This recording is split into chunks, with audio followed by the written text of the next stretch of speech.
Hello, everyone. This is John Beverly, the businessman with a conscience, here at the Kimalan Village, where each one reach one, each one teach one. One brick, one building, one block at a time. And as we often say, people don't care how much you know until they know how much you care. We show that we care about the things that we do. And today we just want to say happy Black History Month and hoping everyone is keeping hope alive. And today I just want to, share so much is going on, every day something is happening. And unfortunately, and we're not the only ones, but I just want to pay respect to different ones for their losses. We lost our sister Karen Thomas on last week, and we lost Minister David Hicks just the other day. And we want to keep them up in prayer. Those are families that I grew up with over my years that I've known for over 40 years. So we want to keep those families up in prayer and let, you can reach out and touch and just let them know you're thinking about them. If nothing else, just pray for them. And in saying that, I would often tell people, and I spoke with our Karen's daughter on yesterday, and I was just sharing some things with her, and she was sharing some things with me. Uh, how it seems that people they don't do things on purpose. They're not trying to hurt you, and but they just it's not that they know, is that they don't know how to deal with certain situations. And what they're doing is trying to show you that they care the best way that they know how. And sometimes we find ourselves telling people that we know what they're going through and we sympathize and what have you. But if you never lost a mother or a father or a sister or a brother, nieces, nephews, loved ones, whoever, if you never lost a mother, you don't know what that person is going through. So I often tell people just practice letting the person know that you are there for them. And if there's anything that they need you to do, and most important, that you will be praying that the Lord will give them a peace of mind and peace of heart, and they're calm, and that they're just to soothe their spirits and comfort them in these unforsaken hours. You know, it's not what you do; it's how you do it. Often I've experienced that myself. People have told me, I know what you're going through, but no, you don't, because you still have your mother, you still have your father. And I share just a little information that we all are going to experience. If you haven't already experienced it, you're going to. And what you just have to do, you have to put it in God's hand and just do the best you can. And when those moments hit you, try to remember the good times. I often think about and reminisce the times that when my mother and I would do little things and she would do a little something funny to make me laugh, or I would do something to make her laugh, and or she would be trying to tell me something, and if I didn't quite get it, sometimes it would tickle her. But I would think about those moments, the moments that we just enjoyed loving on one another, the good times, the good moments, not the time that she passed, because she died at the age of, I think, 87, if I'm not mistaken. When my father died on his birthday at the age of 90. So I would try to think about the good times that we had, not those sorrow moments, but the moments that we laughed and we grinned and we played. And when I was coming up as a child, how my father would take my brother and I one at a time and toss us in the air. And, we would just get so tickled. And it was, as far as we were concerned, that was like a little ride for us. But Dad took the time out, and we thought about those moments that he took the time out and played with us, no matter how tired he was when he got home from work. He showed us that he loved us and he cared about us, and he was concerned about how we felt. And now I practice that same stuff. I do a little thing where I get on the floor with I used to when they was smaller, on the floor with my kids, and they would get on my back and I would buck and try to dump them off. I wouldn't try to dump them off, but I made them feel like I was going to do that. And they just enjoyed it so much. And, it's not so much the real big things, but it's just those little simple things that you do to express the love that you have for your children, your grandchildren, and even my grandkids right now. When they was coming up as they were smaller, I did the same thing for them. And I got my granddaughter Gabby. She would tell me she would come in, and even here on the job, some of my customers has witnessed that when she would come in, and she would tell me, she said, "Granddaddy," and she would point at the floor. She said, "Do something." And I would tease her. I said, "What you mean, do something?" She said, "Granddaddy, do something." And I act like I didn't know it, and it looked like she get a little frustrated. Then I get on the floor, lay out, and let her. She gets excited and jump on my back like she done, like a little horse. I'm a horse or something of that sort. And she hold on for life, look like it. And I buck, and oh man, you couldn't. It was almost like, to me, it seemed like she was on a roller coaster ride or something. How excited she was, and it's that love that you show, the concern, the caringness that you care about making them smile and making them laugh. And each of my children and grandchildren, I would tell each one of them, I said, "You one of my best sons. You one of my best daughters. You one of my best grandkids. Granddaddy just love y'all so much." And back to Gabby again. Gabby would say little things like that and make the other ones upset. She said, "You my granddaddy." I said, "Gabby, I'm all of y'all granddaddy." She said, "Now, you my granddaddy." I said, "Gabby, listen." I said, "Granddaddy love you, and I love the rest of them. I love all of y'all the same." She said, "I know, granddaddy, but you're all mines." And it just tickled me, how no matter what we say, they got their own little thing going.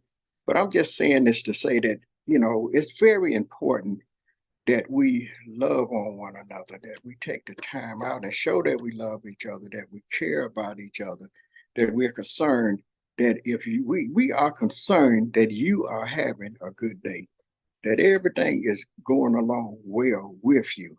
So, and each one reach one, each one teach one. And if we don't teach them, who's going to teach them? They won't have nothing to pass on, because today I see so much stuff going on. My family, we was raised loving our uncles and aunts. Everybody loved on us, our aunties and uncles, nieces, nephews. Wherever we went, we was home. It wasn't like we was just going over to our uncle's house or our aunt's house or our grandmother's house. Wherever we went, we was like at home. Whatever they had, we had. And they treated us the same way. They loved on us, and we knew that we was loved. So, I just want to tell you to practice that, because I don't know what's going on today.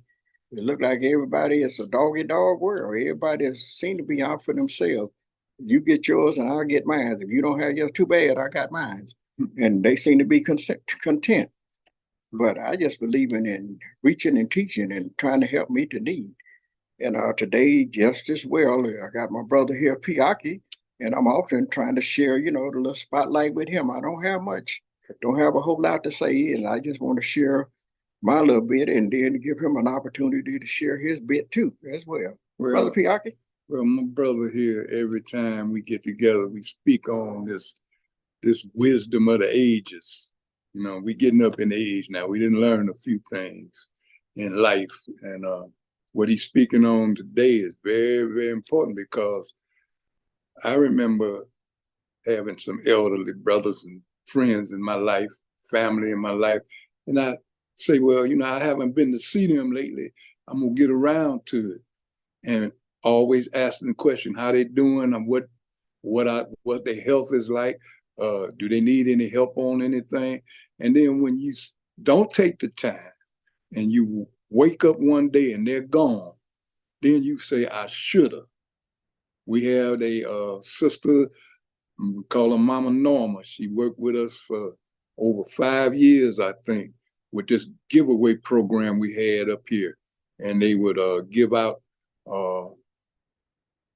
items that was donated from Bed Bath and Beyond. And they had set the program up so the community could come in, donate a few little dollars and get something worth a couple of $100.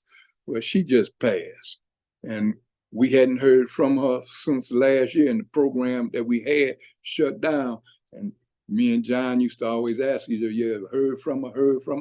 And every now and then we was wondering, what her health is like, because she was having some health challenges. But her funeral is her repast. I mean, her viewing is tomorrow, and her repast will be funeral. Yeah, after the funeral Sunday. Monday, right. Well, it just goes to show you got to take the time, make the time, because it's never guaranteed tomorrow. And even though you always put it off and say, I'll do it tomorrow, it's not guaranteed that tomorrow will be there. It's not even guaranteed that you will even wake up tomorrow. So be thoughtful of your elders, friends, family members, people that you love. Take the time to get in touch with them, even if it's nothing but a phone call, But all in all, we got to get closer as a community, look out for each other, because it seems like if we don't have a friend among ourselves, we're not going to have any friends. And the way the world is being shaped and made today, if you hear what most of these people are talking about, it's out for self and nobody else. They're not willing to help where help is needed. I mean, you watch, with what's going on over there across the water, you watching it in real life time. It's not a documentary. It's not something that happened yesteryear. It happened 24 hours ago. You watching a genocide take place right in front of your face. And it's been happening to us for the last 400 years since we've been here. And you can't compare that. But in all, it's still happening. And if you don't think it is what it is, and somebody tell you, no, it's not rain. I mean, it's not, what. When they say it's just rain, what. So be more aware of yourself, your family, your friends, your loved ones, and give yourself the time to think about others. Because I know it's hard in this world trying to deal with the balance of should I take this medicine, or should I buy some food? Should I pay the rent, or should I pay the lights? Or should I pay this car note, or should I buy some gas? It's hard out here on people in this economic crisis that we're in. And the things that we need, some things we don't need and we can do without. But learn and teach your children there are things that they should have and are necessary, other than the things that they want and that's not necessary. So they won't put some undue pressure on themselves. I got a grandson trying to go out of state college, and he want to buy a car, a piece of junk, and then he's already going to accumulate a college debt. And scared me for a moment. Go ahead. All of that is going to come back to bite him when he get a little older. But right now, he don't see it. So we need to have these elders, and maybe you can take the time out to say, well, look, get your finances in order before you go and put yourself in that position of being in debt for the last 20 or 30 years of your life. And I don't think that they teach economics and finance in the schools like they used to. So the children that are being put up under this system of debt is not learning how to deal with or cope with it. They get a degree in some area of study that they won't even be able to get a job in. Now they studied 4 years and don't have the opportunity to work in the field that they went the 4 years to learn. So it's a thing of putting yourself in a position to be productive in the future without putting yourself in a hole that you still trying to dig yourself out of. Because every time you throw the dirt out, somebody throwing the dirt back on you. And that's the game that we've been caught in for the last 400 years. And we're learning now.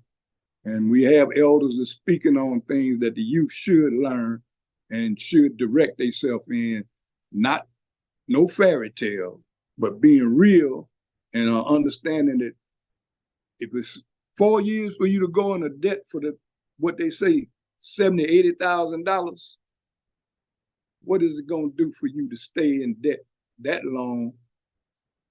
Can't get good credit, can't purchase a home. You're barely making it at a job that you don't have that you wasn't trained to be in. You might have to take lesser pay. So all those things that you look forward to in the future, nothing is guaranteed. Life is not guaranteed, but live like you love life. Love yourself first. Love those around you, and don't harm yourself by putting yourself in a position to take less and you owe yourself more. So you should listen to your elders, respect your elders, because they bump their head before you bump yours. And they can tell you how to not get them knots. So in that, I want to say, thank God for having all of us make it into this new year, because many of us didn't. And the rest of you, teach them youth, teach them young ones how to be sufficient, how to be prosperous, how to be caring, how to look for a future that's going to benefit them, than a future that's going to destroy them. And I want to thank you for just letting me babble and take the time to talk to you. Thank you, Elder Piaki. I appreciate you. And once again, remember, sharing is caring. This is John Beverly, the businessman with a conscience, here at the Cumulon Village, where each one reach one, each one teach one. One brick, one building, one block at a time. And people don't care how much you know until they know how much you care. And we show that we care. You show that you care by the things that you do. Thank you and have a great day.